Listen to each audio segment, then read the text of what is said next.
आज माननीय चौधरी चरण सिंह जो पूर्व मुख्यमंत्री उत्तर प्रदेश, ये हमारे किसानों के बड़े नेता थे और बड़े नेता हैं। उन्होंने किसानों के लिए बहुत संघर्ष किया।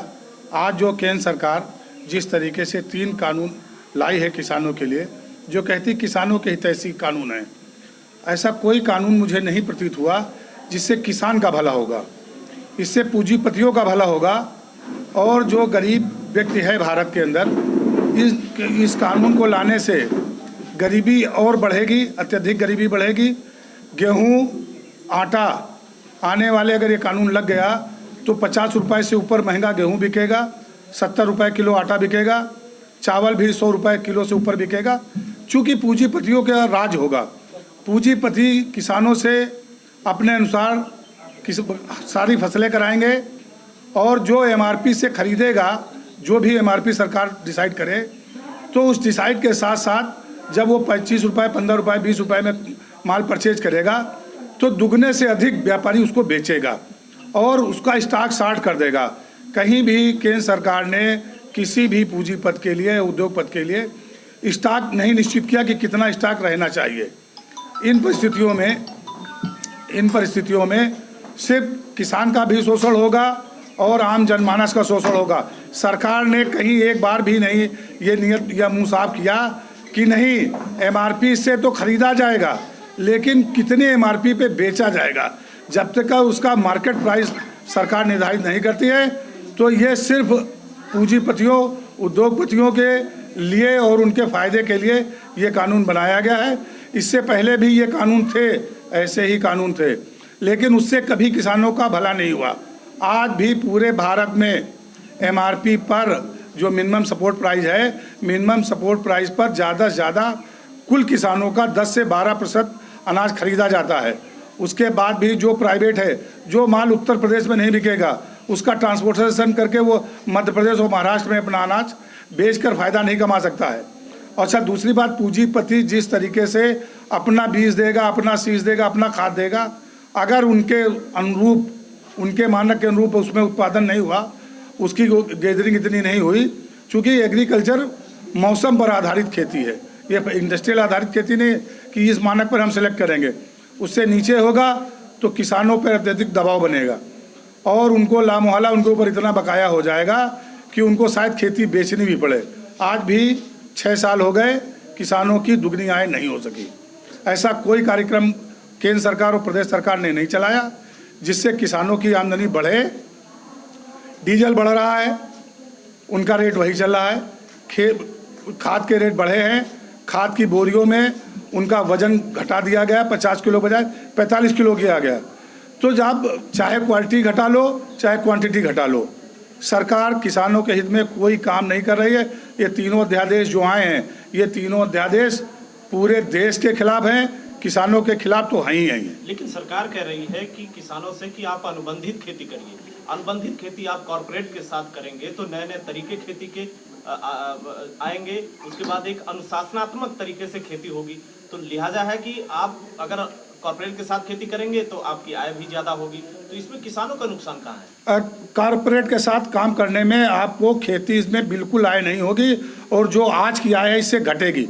चूँकि उनका कहना है कि हम इतने मानक पर अनाज लेंगे, 67% गेहूँ में अगर मोटाई होगी तो लेंगे और धान इस % पे लेंगे, दाल इस % के लेंगे।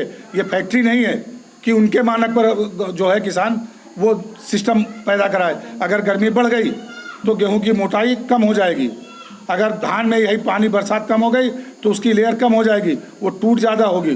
तो जब आप वो सामान नहीं लेंगे तो किसान कहाँ बेचेगा?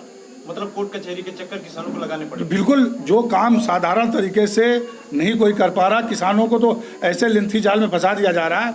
तो किसानों के पास ये तो पहले से ही अधिकार है, चाहे वो मार्केट में बेचे, चाहे किसी के पास बेचे, ये अधिकार को तो उसके पास पहले से ही है। कहीं फाउंडेशन थोड़ी ना था कि नहीं आप उन्नाव का माल उन्नाव बेचोगे, कानपुर में नहीं बेचोगे। पूरे यूपी में तो आप बेच ही सकते थे।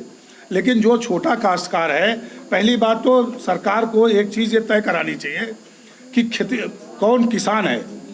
हमारे हिसाब से उत्तर प्रदेश में और जहाँ तक जिस ज़िले में मैं रहता हूँ, उन्नाव ज़िले में जितने काश्तकार हैं, खेतिहर मजदूर हैं, ना कि किसान हैं। किसान के मतलब 25 बीघे से ऊपर उनके पास लैंड होनी चाहिए और उस मानक से अनुसार टेक्निकल आधार पर और सब वैज्ञानिक आधार पर वो खेती कराएं। और जो आदमी खुद स्वयं जोतता है, स्वयं बोता है, स्वयं निराई कराते हैं, वो खेतिहर मजदूर है। तो खेतिहर मजदूर के लिए अलग होना चाहिए और किसानों के लिए अलग होना चाहिए। तो ऐसे में तो फिर देश के लगभग 90% ऐसे लोग हैं जिनके पास 5 एकड़ से कम जमीन है, तो वो सब खेतिहर मजदूर हैं। तो इनको कैटेगरी क्लियरिफाई करनी चाहिए।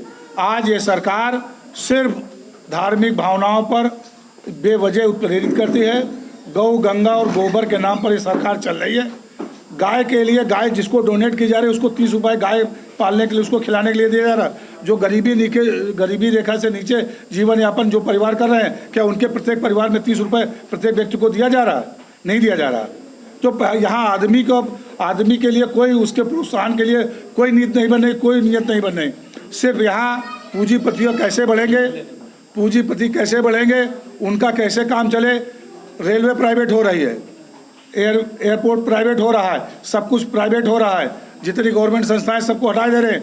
जैसे डीजल कह रही है ये मेरे पास नहीं है, पेट्रोल के दाम मेरे कंट्रोल में नहीं है, ऐसे ही कह देंगे। अब अनाज का काम तो प्राइवेट सेक्टर में चला गया, अब अनाज भी मेरे कंट्रोल में नहीं है, इसलिए निर्धारित करना उन पूंजीपतियों का काम है।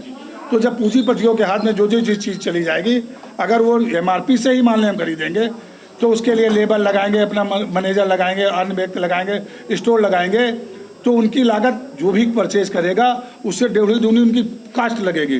तो जब 1.5 दूनी कास्ट लगेगी तो जो आम जनता जनमानस है, जो यहाँ फैक्ट्री में सरकार ने किसी तरीके से न तो लेबर का वेतन बढ़ाया, न टेक्निकल हैंड का वेतन बढ़ाया, न गवर्नमेंट में एम्प्लॉयर का वेतन बढ़ाया जो उनके मानक में है। रसोइया को 1000 रुपया देते हैं, 1000 रुपया में वो 100 बच्चों का खाना बनाएगी, कैसे बनाएगी, किस तरीके से बनाए? अभी माननीय उच्च न्यायालय हाईकोर्ट ने उनको निर्धारित किया है मिनिमम वेजेज सरकार को लगाना चाहिए। जितनी सरकारी मशीनरी, होमगार्ड को वेतन कम देती है, PRD को वेतन कम देती है, इन लोगों को सबको वेतन कम देती है। समान काम का समान वेतन भी करे। पहली बात तो जनता की आमदनी बढ़ाए। जनता की आमदनी बढ़ाने का कोई काम नहीं कर रही सरकार, सिर्फ पूंजीपतियों को बढ़ाने का काम कर रही और सिर्फ 8